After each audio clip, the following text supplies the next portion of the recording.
Pengaruh perubahan ruang terhadap kehidupan ekonomi. Negara-negara anggota ASEAN mulai menerapkan AFTA, ASEAN Free Trade Area, dalam kehidupan internasionalnya. Secara ekonomis, pemberlakuan AFTA akan menjadikan kegiatan ekonomi lebih meluas. Produsen beras seperti Thailand dapat dengan mudah mengekspor produknya ke Singapura, Indonesia, dan negara-negara ASEAN lain tanpa dibebani pajak. Begitupun sebaliknya. Pilihan konsumsi pun semakin banyak, baik kualitas maupun harganya.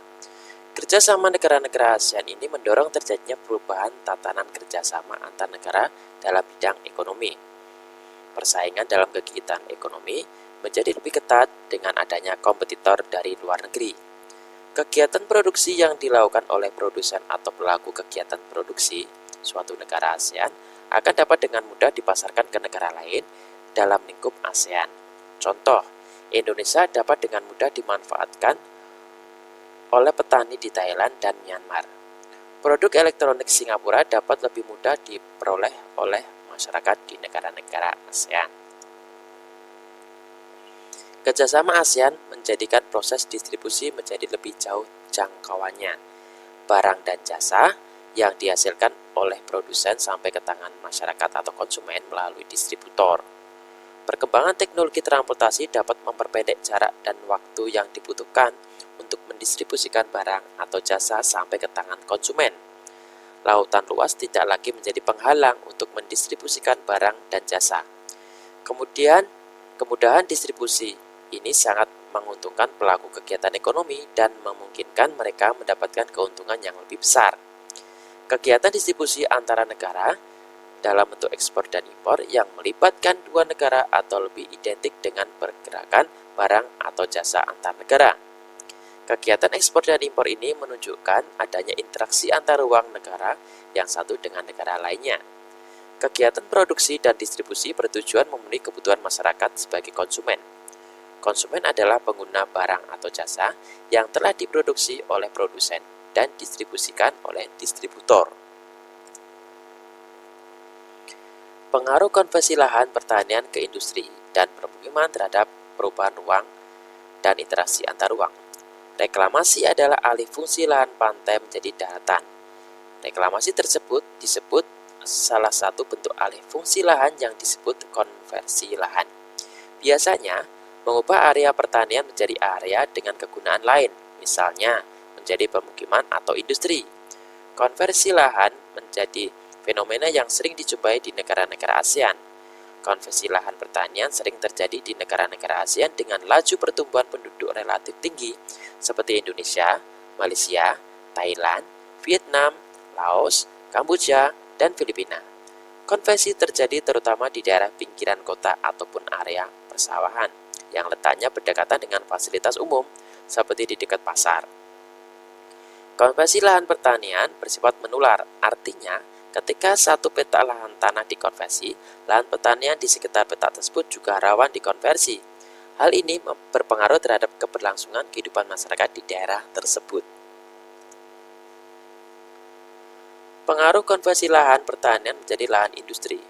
Konversi lahan pertanian menjadi lahan industri banyak terjadi di negara-negara sedang berkembang, seperti negara-negara ASEAN. Konversi lahan pertanian menjadi lahan industri banyak terjadi di pinggir kota. Biasanya pemilik perusahaan mendirikan industri di sana karena beberapa alasan, diantaranya sebagai berikut. 1. Pembangunan industri lebih memilih lahan yang strategis. Sebagian besar lahan strategis tersebut merupakan lahan pertanian. Harga lahan pertanian relatif lebih murah dibanding dengan lahan terbangun. Pembangunan industri memilih akses yang lebih mudah. 4. Industri dibangun dekat dengan bahan baku lahan pertanian menjadi pilihan yang baik. 5. Faktor sosial dan budaya hukum waris. Konversi lahan pertanian menjadi industri yang mengakibatkan petani terusir dari tanah mereka digantikan oleh uang. Awalnya petani di pedesaan mempunyai tanah, namun kemudian mereka menjadi petani gurem dan tidak bertanah.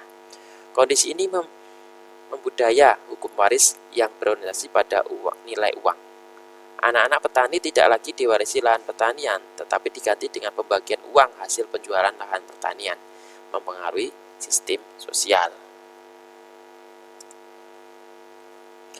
Penggunaan lahan dalam pembangunan industri memerlukan perhatian beberapa negara industri. Pasalnya, tidak semua industri yang akan atau sudah dibangun berada di lahan yang tepat dan tidak menjadi lahan produktif, seperti lahan pertanian.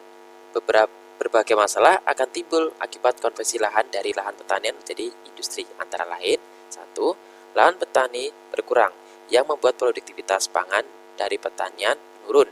2. Lahan pertanian sekitar industri berpotensi terkena imbas pencemaran akibat limbah atau polusi yang dari industri, baik tanah, air, maupun udara.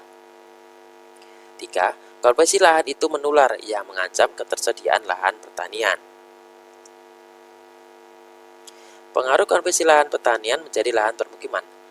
Permukiman menjadi kebutuhan pokok manusia. Semakin banyak jumlah manusia, area permukiman yang dibutuhkan juga semakin luas. Kondisi ini terjadi juga di negara-negara anggota ASEAN. Konversi lahan pertanian menjadi permukiman marak dilakukan di negara-negara ASEAN. Konversi lahan pertanian menjadi pemukiman pasti akan menimbulkan dampak sama seperti konversi lahan pertanian menjadi lahan industri. Biasanya selalu berdampak negatif apabila dilihat dari segi fungsi lahan pertanian itu sendiri. Adapun dampak negatifnya itu adalah sebagai berikut. 1. Luas lahan pertanian semakin berkurang sehingga produktivitas pangan semakin kecil.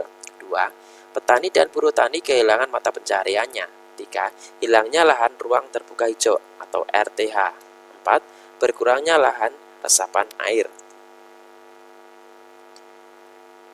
Konversi lahan identik dengan perubahan kondisi ruang. Konversi lahan tidak dapat dicegah karena kebutuhan manusia akan ruang tidak dapat dihindari. Mencegah konversi lahan bisa jadi menghambat pembangunan suatu negara. Oleh karena itu, konversi lahan pertanian harus tetap terjadi. Meskipun demikian, kita harus mengawasi konversi lahan yang terjadi, jangan sampai mengganggu keseimbangan alam, ekosistem, dan kelangsungan hidup sebagai warga negara.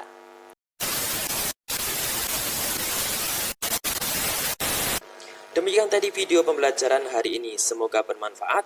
Tetap semangat, jaga kesehatan, tetap patuhi protokol kesehatan pencegahan COVID-19 dengan menerapkan 5M. Semoga kita dijauhkan dari segala macam penyakit dan kita berharap agar pandemi ini cepat berakhir, sehingga kita bisa beraktivitas seperti biasa. Jangan lupa untuk like, komen, dan subscribe. Sampai bertemu lagi di video pembelajaran berikutnya. Terima kasih. Wassalamualaikum warahmatullahi wabarakatuh.